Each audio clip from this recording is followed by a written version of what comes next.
Hi there, here's Christina from Changing Parenting, and today this video is all about why you shouldn't do something that probably your parents did to you, which was to say finish the food on your plate, and why research shows that that's actually something you should not do.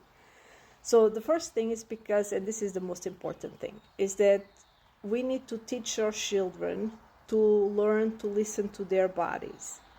So when our body says we are full, we should stop eating, right?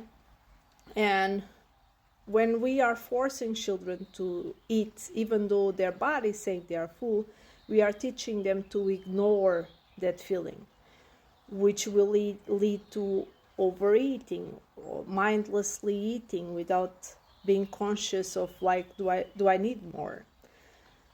So this creates also another problem, is that studies show that children who are forced to eat everything on their plate are more likely to have problems like emotional eating as they grow up, because they start associating, so they feel pressure to eat, right? So it's like, I'm feeling pressured right now to eat, and then when I eat, everything goes back to being okay, right?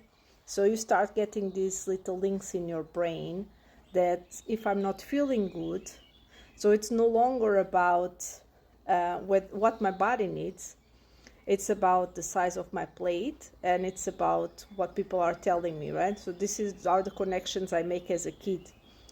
And then when I grow up and things are hard for me, my brain, it's a bit like an addiction, right? Because rationally you know that, for instance, smoking will not reduce your anxiety, right? It's that nicotine, your nicotine level was low, you are addicted to nicotine, you get a bit of that nicotine, and then you feel better. It has nothing to do with the fact that cigarettes help with anxiety. It's more about the fact that you are addicted, right? Because you have these connections in your brain. And the same happens then with food. Your brain creates these connections when you're little, that when people are pressuring you, when you are having anxiety about something, like eating, like I don't want to eat this, people are pressuring me to eat this, and then I eat, and then afterwards everyone leaves me alone, right? And so even though rationally that doesn't make sense anymore, when you grow up, you still do emotional eating. When things are hard for you, you still go and start eating a chocolate because you feel like it makes you feel better, right? This is just in your brain, and it comes a lot from being forced to eat everything on your plate when you were little. It also creates negative associations with food. So the food eating is no longer about, this is food that my body needs in order to be healthy, in order to grow, in order to feel satisfied, in order to nurture my body. And it starts being about a power struggle. It starts to be anxiety. Oh my God, it's eating time.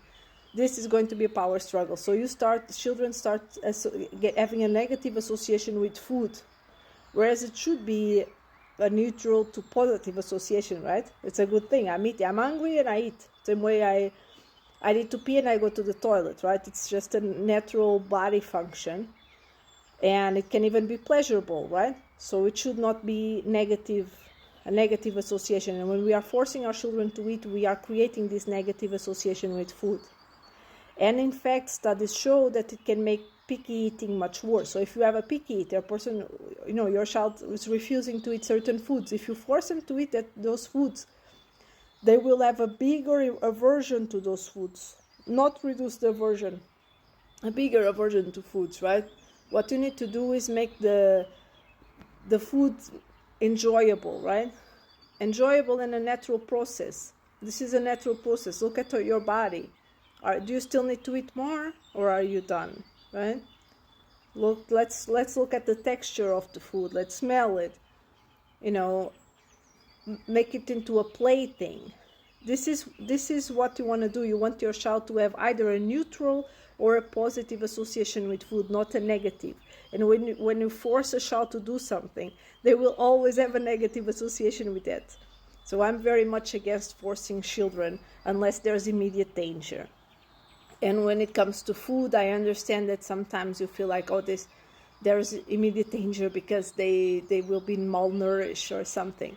But very often that's not the case, right? So if it's so bad that your child really is so malnourished, probably your doctor will help you with that, right? And it will not go into forcing children to eat food in any case, if you have a good doctor. And the other thing is that when you are forcing children to eat everything that's on their plate, it's not about the food, it's about compliance and approval. So they link, and again, this goes again into how you deal with food growing up. They link the eating or not eating with how people perceive you, right? So eating is no longer about listening to my body, it's more about people pleasing, right? I have to eat this so that mom is happy. I have to eat this so that I don't get punished. When I'm in a social gathering, right? And this goes also when you go into teenagehood, right? You start being very mindful about how people are reacting to you eating, right? And you know how teenagers are, because you're developing, you need that social acceptance as part of growing up. And you don't want to create a teenager that when, let's say they go out and they are all eating hamburgers, that child, instead of being focused on, is my body full? Do I need more hamburger? Do I need more food? Am I full? Is it good? Instead, they are like, what are people thinking about me eating this hamburger? And, it's very easy to go into things like they think I'm fat. They think, and especially with girls. So you definitely, and there is absolutely no positive outcome of forcing children to eat their food on their plate, right? And this brings me to the next one, which is it contributes to weight problems.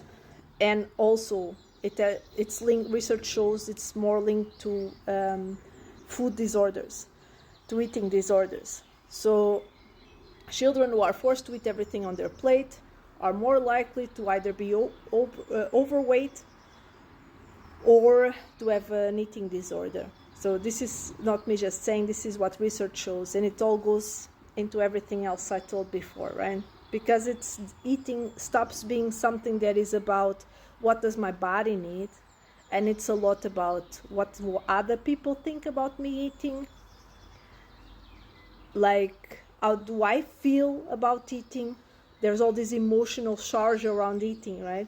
Eating is not about this. Eating is just a normal process of your body, right? The same way that when you're thirsty, you drink. The same way that when you need to pee, you go to the toilet, right? It's the same thing. And that's how we need to show it to our children. So what are some tips that you can do to help your child have a healthy relationship with food? First of all, one big thing you can do is have a big plate, right, that is in the center of the table with all the foods. And when I say plate, can also be a pot, whatever you prefer. Whereas all the food that everyone in the family is going to eat for lunch, for instance, and people take from that big plate into their small plate. And you let your child choose which foods they want to put in their plate and how much. And then, when they take, for instance, too little food and they are still hungry, you can say, you can take more food. And if they take too much food and they end up leaving it on the plate, you can explain the next time you need to take less food, because we cannot waste food, because food costs money. We have limited money. When we waste money on certain things, we don't have money then to buy you toys, for instance, or to go to the indoor playground, things like that, right? So you have to explain also I have other videos about teaching the concept of money to little children. So I specialize in ages 3 to 6. So this is one thing you can do. The other thing you can do also is teach them, like, this type of food, for instance, chocolates, you should eat less than this type of food, for instance, carrots, because carrots help your body, and chocolates, they make your body worse. So, and let them have that feeling in their body. If you need help, if you want to know how to do this with your specific child, if you're dealing with a picky eater, leave me a comment in the comments, and I will give you a tip to help you.